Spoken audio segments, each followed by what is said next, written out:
Good morning, everyone. My name is Abhishek Jain, and I'm pleased to invite you all to the first episode of the MSc series by Plantain. Towards the end of this session, we will also be having a Q&A session for which I would request you all to put your questions in the live chat box. Today, we are very fortunate to have with us Deepshi Singh, a graduate of the 2018 batch of GNLU, who then went on to pursue her master's degree in Communication and Media Studies from the London School of Economics and Political Science, or LSE, in 2019. She is currently working in marketing, business and business development and strategy at Nishith Desai Associates, also known as NDA. In this session, Deepshi will be speaking in detail on the application process to LSE as well as the opportunities available during and after completing an MSc from an institution such as LSE. I would now like to hand it over to Deepshi to begin the session. Hi, Abhishek. Thank you so much. Hi, everyone. As Abhishek introduced, my name is Deepshi, and I did an MSc in Media and Communications from the London School of Economics and Political Science after graduating from Gujarat National Law University with a degree in BA LLB honors. So a lot of times the first question people ask me is, why did you do an MSc after doing a 5-year law degree? Did you not want to be a lawyer? What was the motivation and how did you do it? I mean, that's the question. As a lawyer, can you apply to an MSc Media and Communication, which has little or nothing to do with law? So I did apply to a bunch of universities in the UK, and most of them were accepted me, basically. So especially with LSE and a few other universities in the UK where I applied for the communications and media programs, there is no hard and fast rule that you need to be from a communications background. I had a lot of friends in my cohort who were not from a conventional media and communications background, as in they hadn't studied it for their undergrad degree or worked in it. There were a few people who were extremely accomplished and had worked for like 7-8 years and doing extensive advocacy communications work as well. But you just need to have an interesting background. That's what LSE particularly advocates, and they're very open to diversity as long as you can demonstrate that you will have a commitment to the curriculum and you will do justice to it. I think your background does not matter. I think with law students in general, because over the course of 5 years, you're introduced to so many different subjects and areas of interest, and as a lawyer you're pretty much aware little of everything, so you do have a good chance of getting into any program of your choice. It's not just MSc in communications, but anything else besides a traditional conventional LLM, which is the most preferred path for lawyers. So I think the first step that a lot of people have, a lot of apprehensions they have over the fact that even if it's worth applying, I definitely think it is. And if you have that interest, being a lawyer, you should definitely give a shot.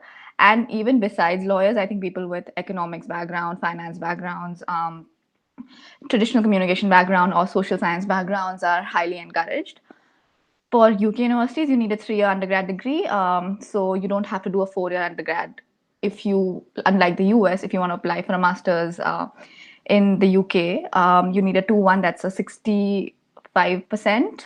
I think in my case, it was 65% of your grades. So when I applied, I was in my 4th year in university. So I did not have my final grades then, but I did have provisional transcript of my grades up to the 4th year, based on which they calculated that, okay, this person's done well so far, so they're likely to do well, beyond that as well. So I think that is something that a lot of people, can bear in mind.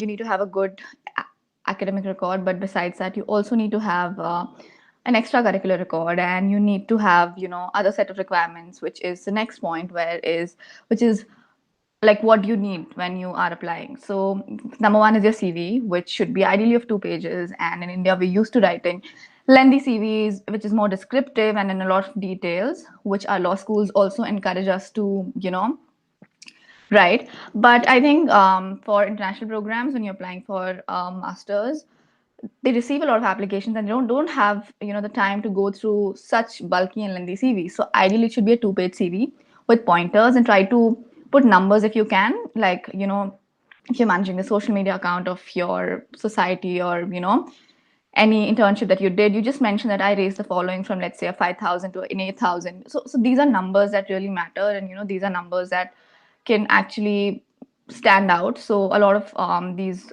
colleges also use softwares to identify your CVs, like a lot of organizations.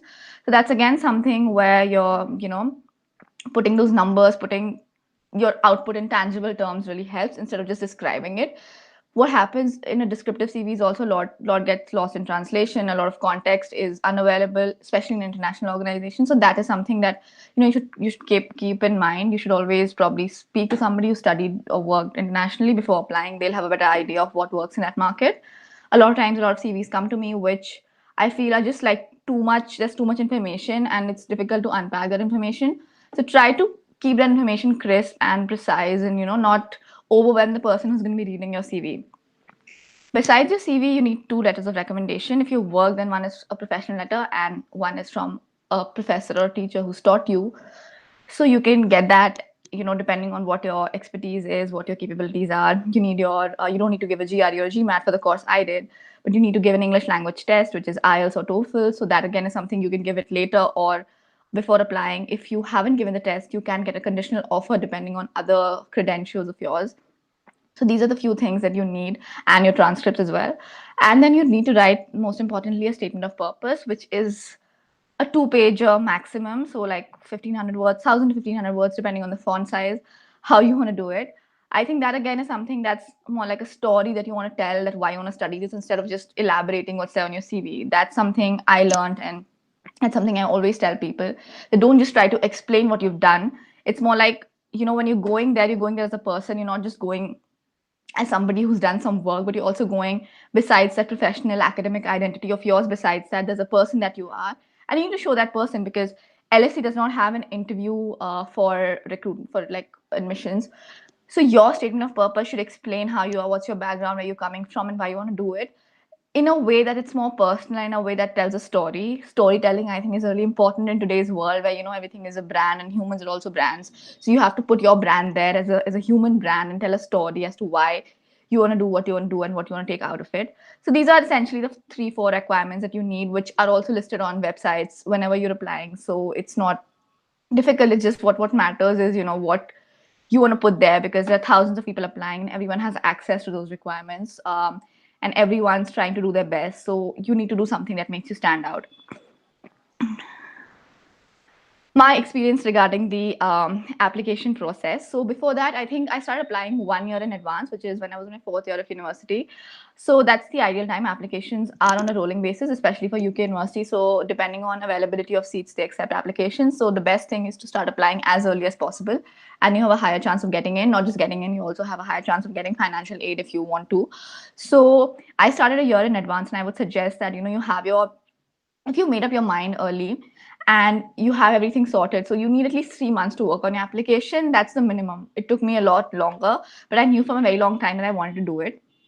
So I started in November for the next year September intake. I finished my application. I submitted in November for the next year September intake, and ideally that's when you should do it. You can apply up till March, but then only your chances keep reducing because more people are being accepted in and the seats are being reduced. Even with financial aid, you have a lesser chance if you want to take one. So the sooner you apply, the better it is. And you should have that strategy in advance. Keep your SOP ready, have your letter of recommendations in place, and all the documents in place. IELTS is something you can, or TOEFL is something you can give later as well. So that is not something that you need to give right away. If you haven't, that's okay. You do get conditional acceptances. But my suggestion is, the sooner you apply, and the better, higher your chance of getting in.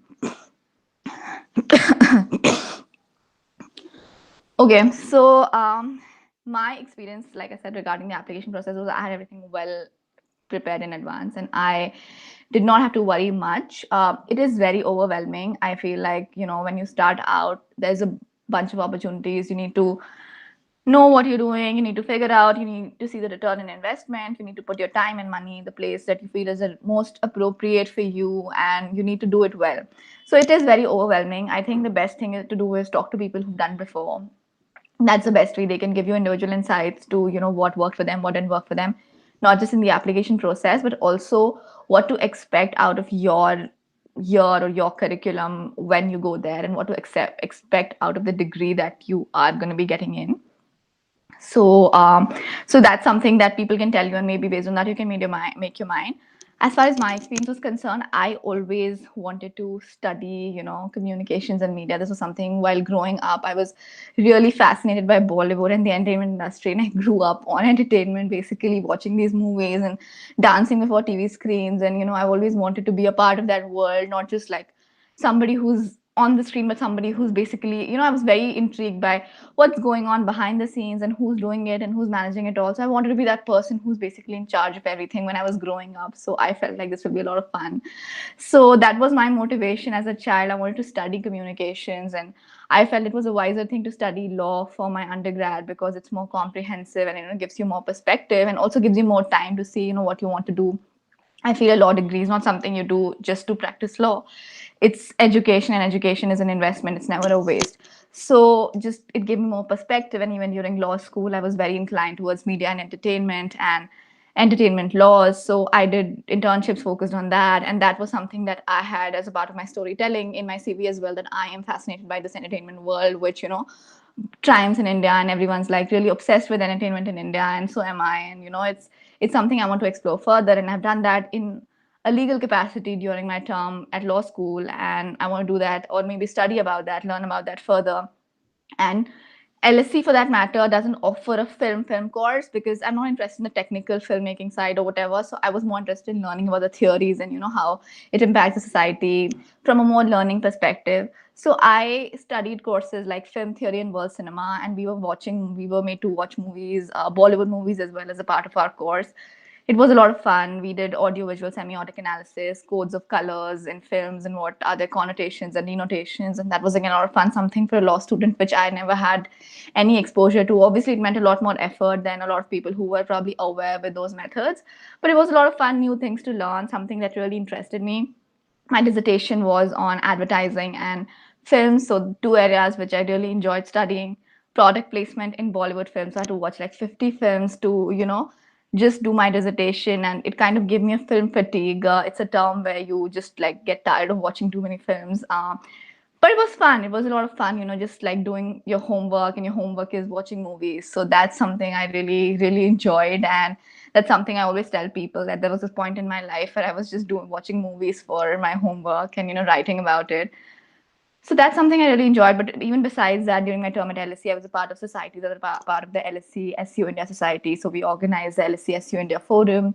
I was a part of the LSE South Asia Society. So again, we organized events, and we had a lot of people coming in from India, and we had events that we conducted for students just at the university.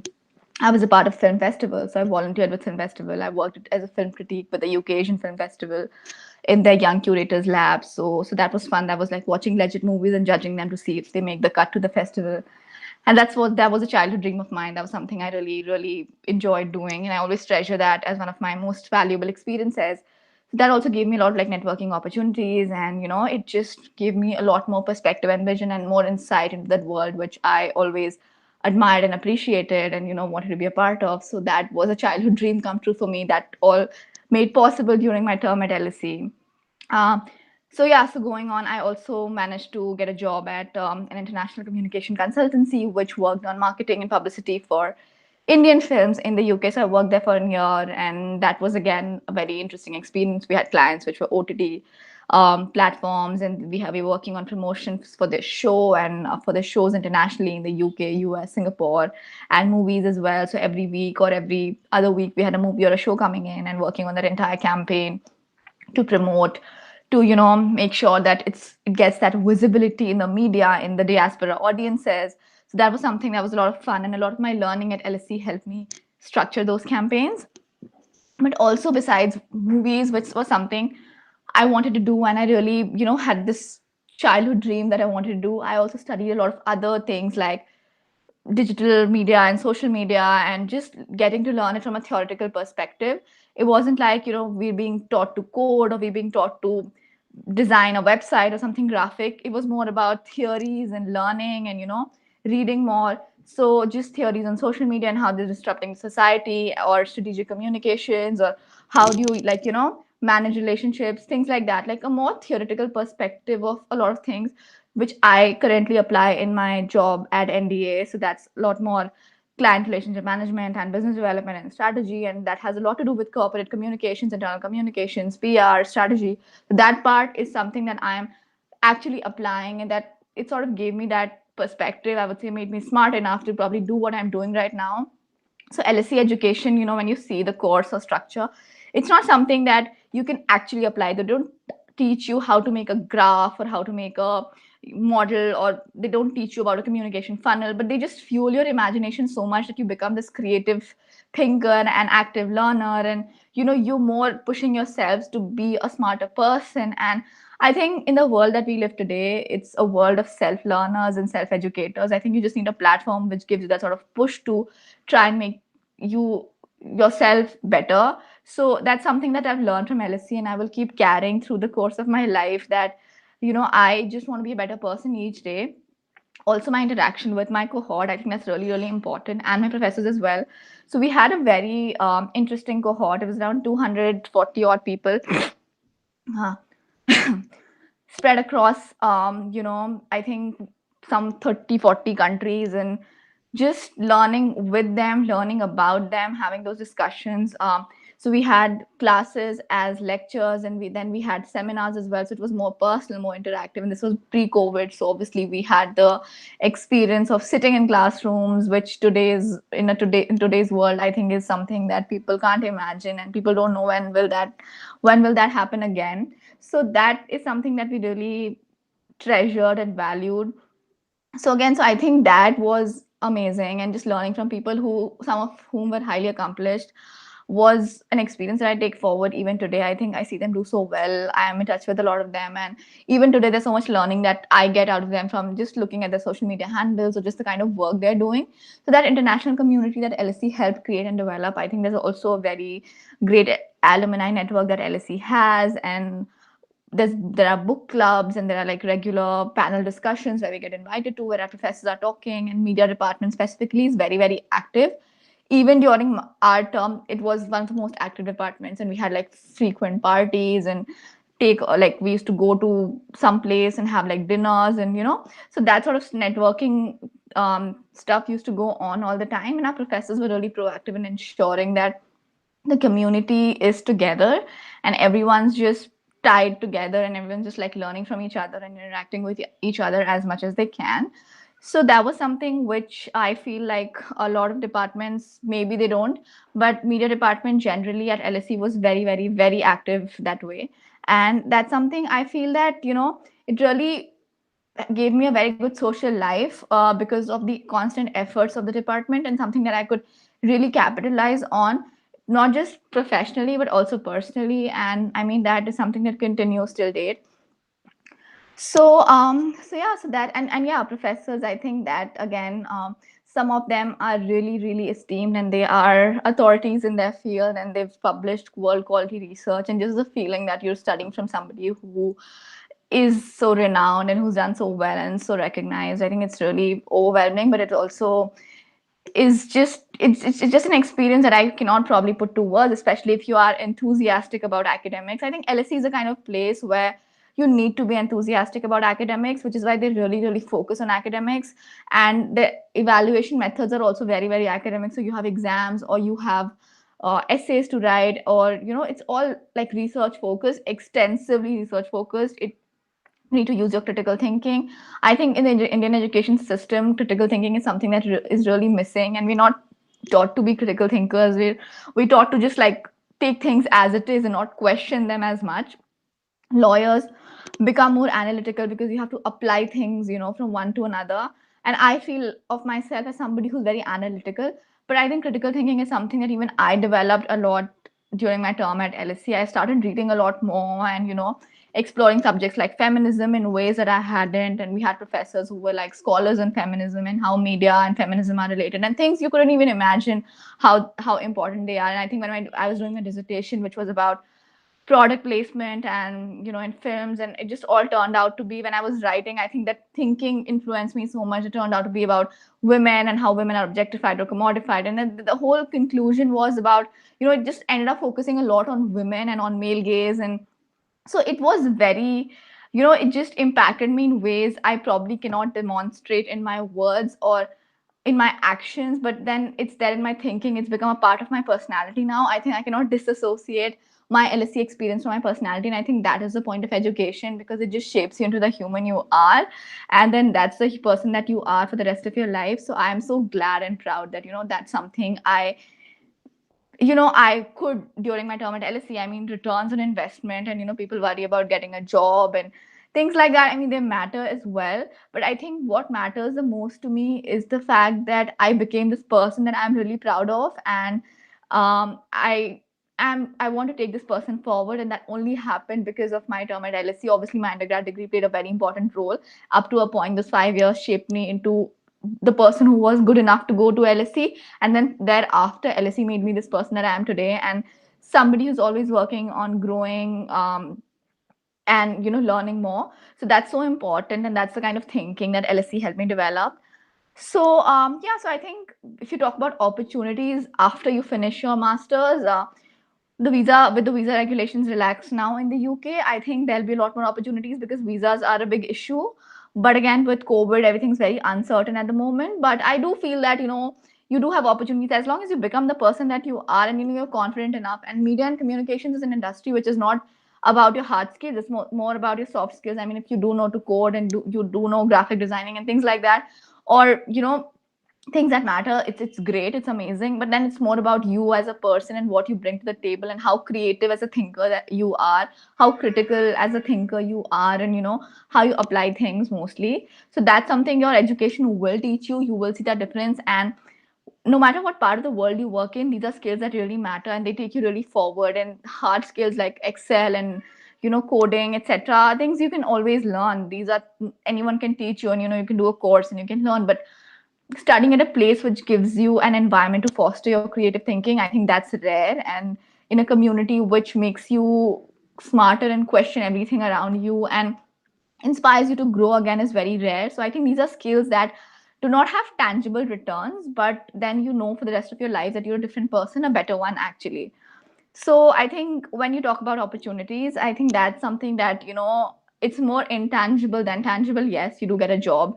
Yes, you do well in life. And most people do. If you're smart, you will do well. I think it takes time for some people. It happens sooner for others. But end of the day, it just matters that, what you're doing and how much you excel in that.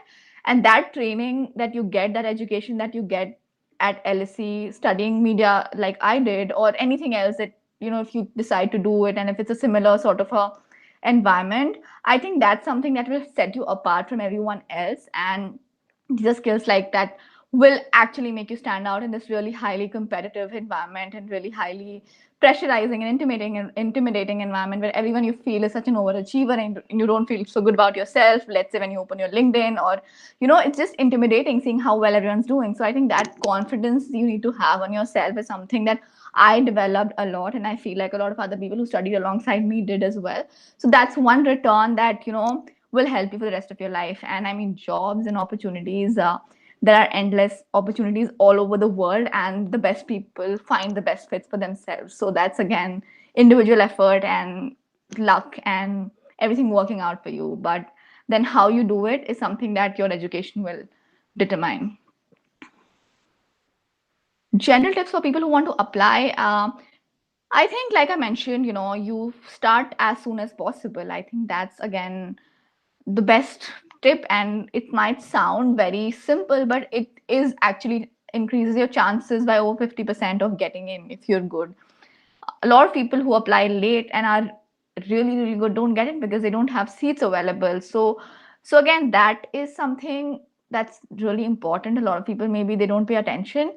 Also, for a communications degree, I think you don't need to have a communications background, which a lot of people feel they do. Being a lawyer, again, you can just do whatever you want to do. There is no restriction about doing an LLM. I always say that, and I always feel that, and I've seen a lot of people choose alternative career options. And I did that myself, and now I'm working at a law firm in something which is at the intersection of law and communications, which really works out well for me because I'm in touch with my education in entirety, and I really enjoy that. And I also got a chance to study films and explore that world, and which was again amazing. So you have a long life ahead of you. I think if you spend 5 years doing something, that should not determine that, this is what you're going to stick to if you don't want to do it, if you're not passionate enough. Exploring other options is never a bad idea as long as you're certain about it. So as far as communications is concerned, again, it's something that gives you skills. No one's going to take away your legal education from you if you go study something else. So it gives you skills that really matter, and it helps you do well in life, not just in your job. So, and that's the point of education, right? And people who want to apply, besides this, I mean, I would suggest that have that timeline ready, have attention to detail, and just make sure that everything is well planned and well in order and it's not chaotic and you're not overwhelmed. Talk to people. That's the best way again.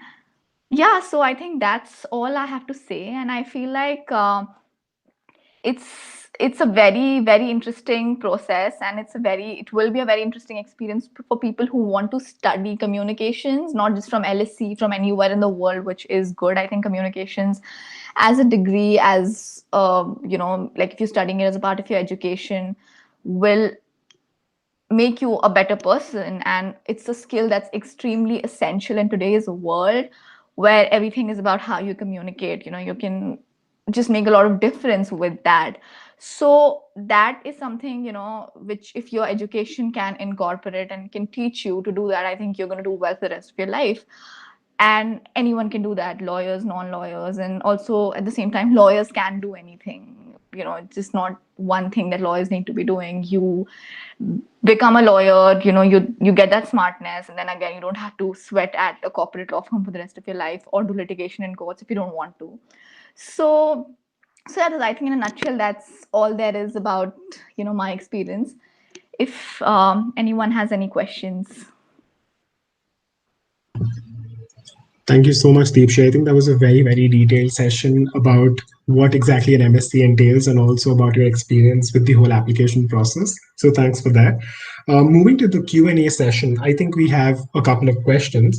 So I think the first question that we have is actually a very interesting one.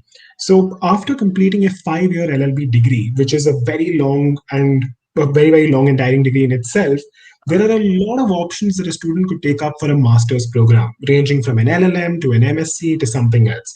So, how do you think a student can best decide which is the right fit for them?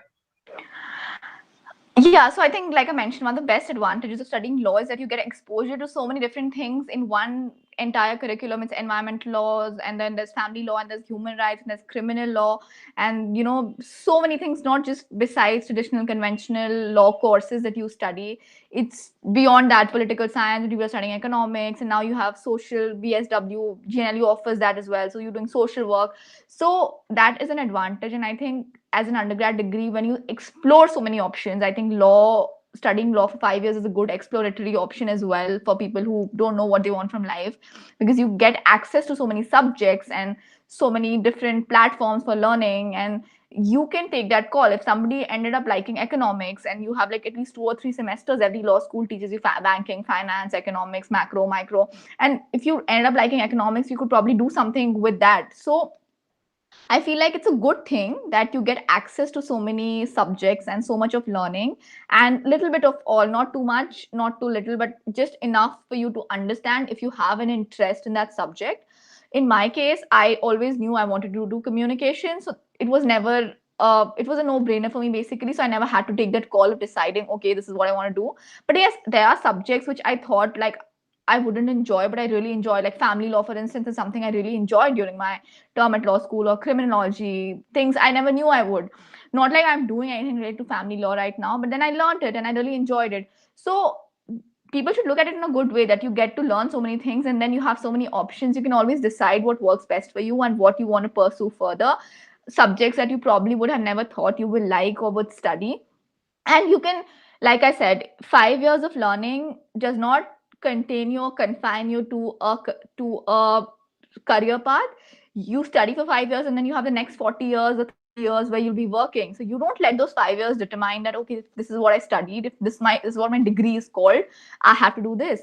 I think internationally people study English and they're working as consultants, and then there are people who study maths and they're also working as consultants. So people don't really care about what what you've studied. What matters is if you have the skills essential to that job.